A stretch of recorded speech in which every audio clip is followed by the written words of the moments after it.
Cloud Imperium Games launched their Squadron 42 Hold the Line game trailer, and it's making waves. 25 minutes of cutscenes, gameplay tech, showcases, and dev talk. It's a great showcase and hype vehicle for the soon-to-be-released game. But what the heck is going on in this trailer, and what's the context for any of this stuff? The characters, locations, ships? What are you guys seeing and why is it significant? For those of you not intimately familiar with the Star Citizen universe, let me catch you up to speed. The opening shot shows two fighters in the Vega system in the year 2945. Star Citizen's universe and lore is a continuation of our real-life timeline, almost 1,000 years into the future though. Squadron 42, which is the single-player game in the Star Citizen universe, is actually a prequel to the Star Citizen's multiplayer universe, as the current multiplayer year is 2953, and it might be about 2954 by the time Squadron 42 releases, which would make it take place about 9 years earlier to the multiplayer universe. Now, fans have known for quite a while that the first part of Squadron 42 would take place at the Battle of Vega 2 in the Vega system, an important moment in the history for the United Earth Empire, aka the UEE. You'll probably see a bunch of UEE designations and badges throughout this trailer. Now, I'm not going to spoil what happens in the Battle of Vega 2. It's clearly detailed in Star Citizen's own Galactopedia if you're curious, but let's just say it's a big battle. Now, the two ships we see at the start are the F-7A Mark IIs, aka the Hornets. These are based on the original Hornets from the Kickstarter campaign back in 2012, and it's cool to see the change in fidelity. Currently, there are civilian variants of these ships in the multiplayer game that you can fly right now. Now, as the camera pans around to the UEE Second Fleet, we see 4 Bengal carriers, which are the largest ships in the entire fleet. Allegedly, that is. These can be seen in the current game during specific events, and the plan is to eventually let players capture them and use them for org operations in multiplayer. We also see many Javelin-class destroyers, which is where the camera ends up going. These are not yet flyable in multiplayer, but they are planned to be added after Squadron 42 releases, and you can go on a tour of these ships during specific events in the verse. We also see several Idris corvettes, a ship that I believe serves as the main home base for you on many missions for this game. These ships can be seen in multiplayer right now, and you can even fight against them, but players can't really fly them without kind of glitching the game until Squadron 42 releases. And we also see some Hammerhead gunships designed to take down incoming missiles and fighters. These are very cool and fun to fly in the game right now. Now, as the monologue begins, you might have been a little confused by the character transitions. It's showing you that you can basically create any character that you want, and the voice adapts with it. This is pretty much an extension of the character creation that was shown off during the CitizenCon over the weekend. We also get a look at that Moby glass that the character is writing with, and it does show the Galactopedia on there. I would hope that it's a modified version of the Galactopedia,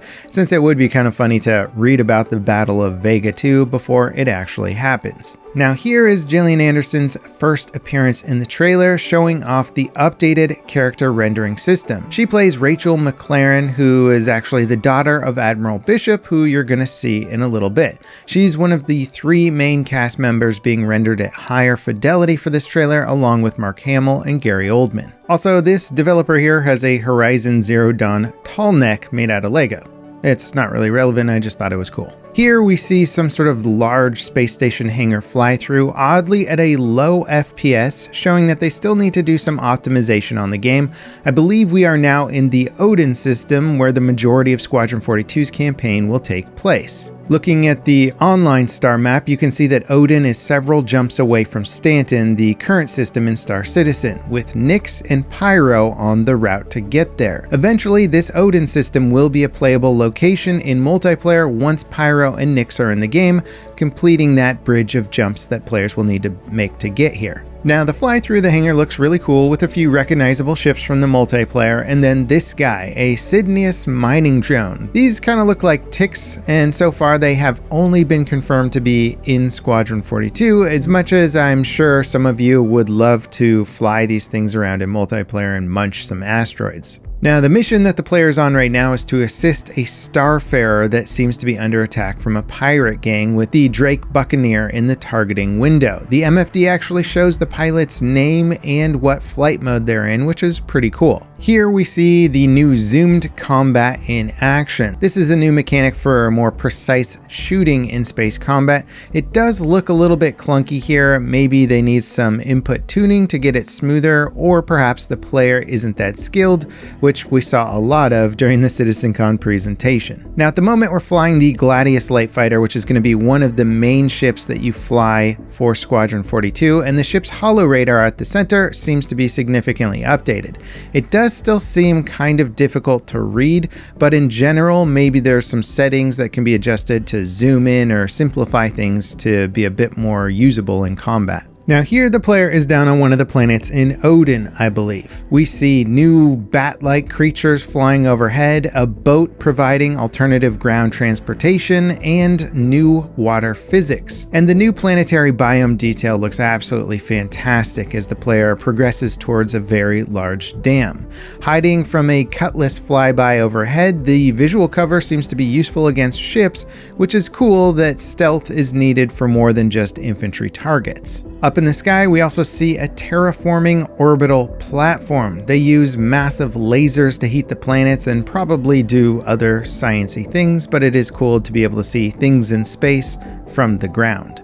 Now, during this low flying sequence, it looks like the Gladius is in its atmospheric flight mode for more aircraft-like controls, which I think more players are familiar with. And it may be flying low through the canyon mission to avoid missiles and radar. This is the same type of gameplay that was shown in the 2017 vertical slice demo of Squadron 42, although the planetary location does look quite different. Here we get a nice glimpse of the military multi-tool. We do have multi-tools in multiplayer right now, but this one is much more slick and can easily swap between functions, where the one in universe requires you to swap out components to do cutting or tractor beam like activities. I think everyone is pretty much going to want this version now. We also get multiple examples of physics puzzles here. They're filling a container barrel to make it heavier, so I would imagine it might need to be a specific weight to solve some sort of physics puzzle. Kind of a cool way to innovate the classic physics puzzle designs. Now, I have no idea what this cool looking bug ship is, but it makes several appearances during the trailer, and frankly, I just want to see more of it. The new FPS combat and scan is being shown off here, and not only does it ping soldiers in the environment, but also the Cutlass ship that is landed up above. It's kind of cool that the scan shows you the enemies through cover, and then you can see your grenade icon being thrown over that cover, so you could potentially scan, throw a grenade, get the kills without ever having to peek from behind cover. Kind of an interesting mechanic, and they did talk about how scanning's supposed to be balanced in the game, so hopefully it's not too overpowered. Again, we get to see more multi-tool gameplay, cutting through a door here, then using the tractor beam to move that door out of the way. This is exactly what I want to see in multiplayer, and it's awesome to see it here in Squadron 42. Also, the whole area is in 0G with the new EVA movement model, and it looks great.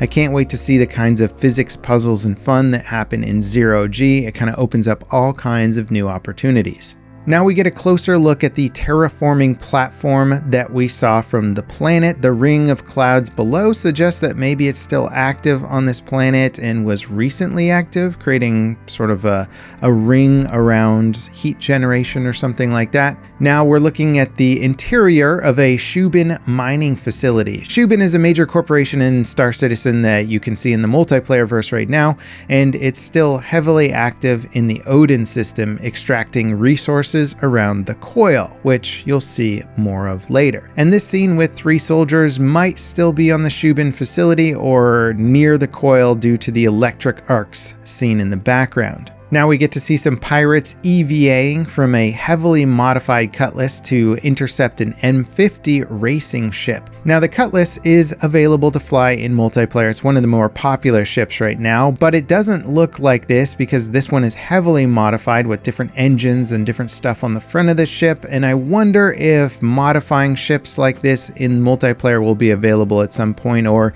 maybe capturing ships like this and then making them your main ships. It's just cool. I love seeing seeing these sort of Mad Max style of standard ships. Now, this is Admiral Bishop in command of the UEE 2nd Fleet in Vega, played by none other than Gary Oldman, which is a hell of a get for a video game. Gary is Admiral Bishop, who's not just going to be in this sequence here, but has multiple other sequences throughout the game that we've seen from other teasers throughout the year.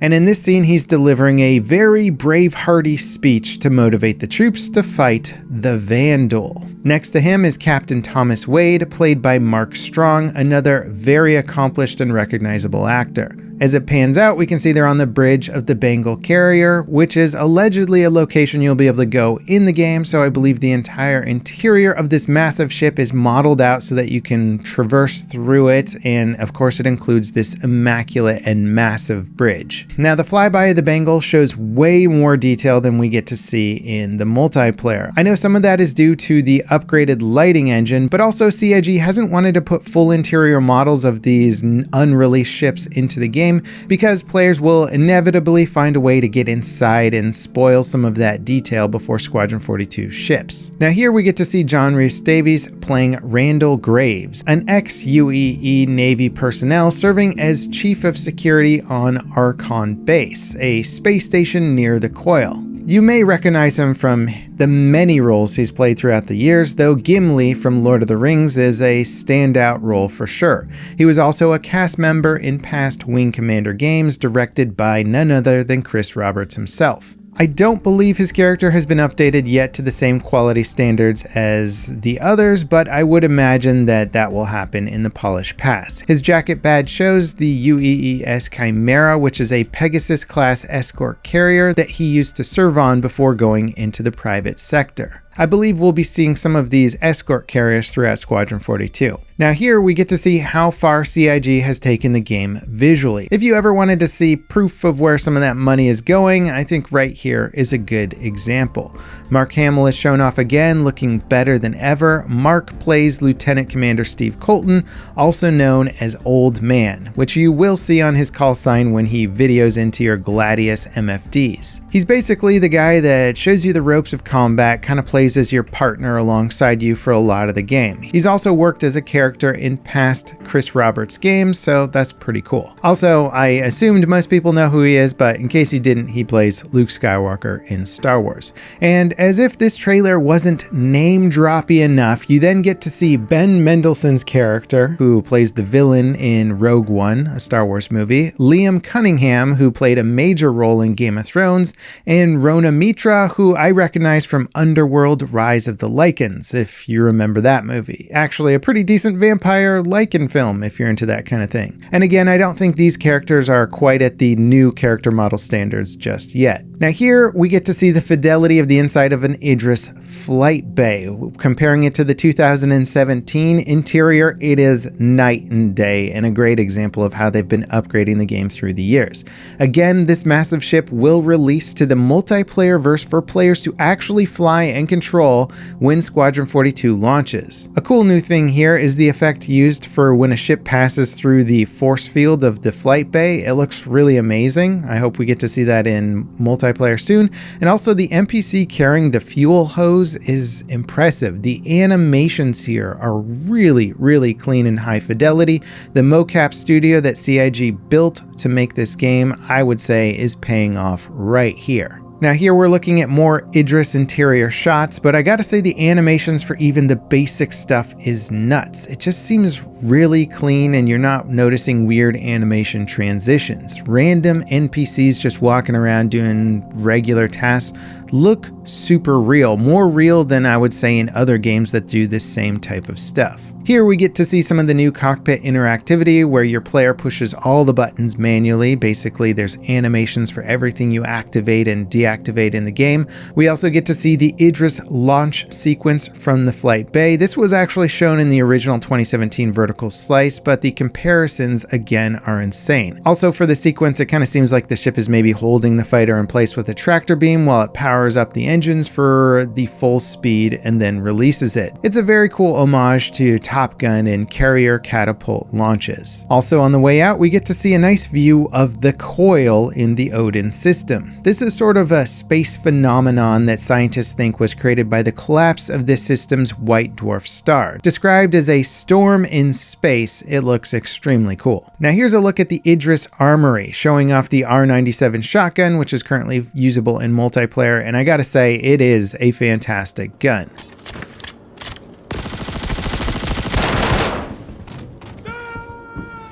Now prying open the door here, it's clear that the door is of a Starfarer refueling ship, so this is likely the mission from before where you had to help the Starfarer that's in trouble. It looks like they killed at least some of the crew. Now this shooting range here looks awesome. I'd imagine that this is also aboard the Idris, and the idea of having a holographic range on board your ship is awesome. It adds like a lot more functionality and reason to actually have the bigger ships in the game. Now this reddish area here looks like it could be some sort of Vandal tech, or perhaps related to the life that used to live in the Odin system, as that's sort of part of the lore of Odin. It does, however, look like Vandal tech though, and it looks amazing. Vandal, for the record, are the big bad guy aliens that you fight in Squadron 42, and their ships look extremely cool. Now here we get to see a cutscene where you investigate a derelict Avenger ship. This sequence was shown in the vertical slice back from 2017, but as you can see, the visual differences are night and day. Now this planet-side location here looks amazing. I assume it takes place on one of the planets in Odin. Odin isn't a highly populated system. According to the lore, its economy collapsed, so what remains down on the planets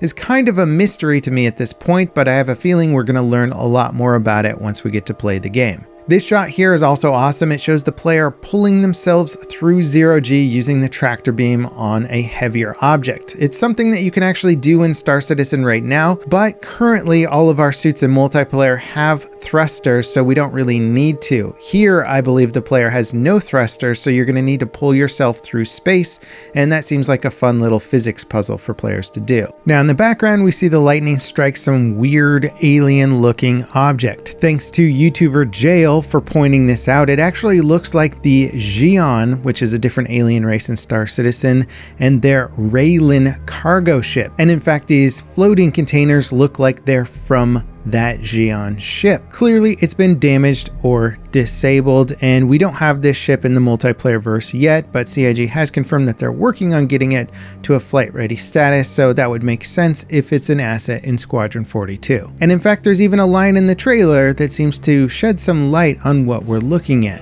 Now, I hadn't seen another ship that wasn't trying to kill me in days, let alone a hauler, let alone a Jean. This scene here is cool for many reasons. It shows either a shifting gravitational plane as the character runs along a curved surface, or it shows functioning gravity boots, neither of which, as far as I know, have been seen before. Also, this environment looks absolutely insane. No idea what this beam device is, but again, possibly Vandal tech. Here we get to see more coil beauty shots, and I mean, it just looks so much better compared to the 2017 demo. We get to see some more F-7A Hornets flying wing alongside a Retaliator torpedo bomber in front. This looks like it could be a major strike team. Retaliators are capital class ship killers. So this thing isn't here just to clean up the riffraff pirates. It might be a sneak attack on a much bigger fleet.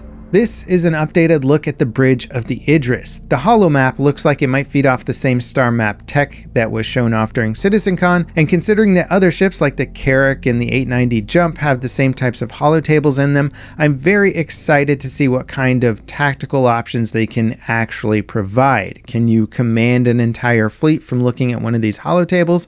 Would be pretty cool. The updated bridge, of course, looks stunning as it gazes off towards the coil. Here we have an EVA sequence floating around inside of a frozen freelancer in space. Out front is a Gladius fighter with the searchlights on, providing some extra light. I love the detective elements of the game. The atmospheric is stunning, and Space Detective is kind of an epic idea if you think about it. Now, this new space station here is massive in scale. It might actually be Archon base, and we get to see a glimpse of a new ship here as well. It appears to be a cargo ship that kind of reminds me of modern day container ships, potentially geared more toward gases or liquids like hydrogen fuel, as the top of it looks a lot more like an oil tanker. Now, when we see it from the rear, the engines look rusted out, and I'm a fan of seeing what looks like older workhorse tech in the game. It really adds to the lore and the lived-in feeling of the verse. This ship might also be the location seen in other areas of the trailer with sort of conveyor belts and industrial stuff happening, but it's hard to know if that's the station or maybe a ship. Here we get to see a shopping mall and escalators. If you thought elevators were bad, wait until you try escalators. Sorry, that's kind of an inside joke for Star Citizen fans, but this mall area is clearly in space as we see a Caterpillar cargo ship fly past outside, likely again Archon Station. Now here with Chris talking, we see a gigantic Retaliator model behind him, and I do wonder how big of a role this Retaliator will play in Squadron 42 since it's already part of one of those strike groups. Then of course we get this closing hype shot of the actual Vandal aliens.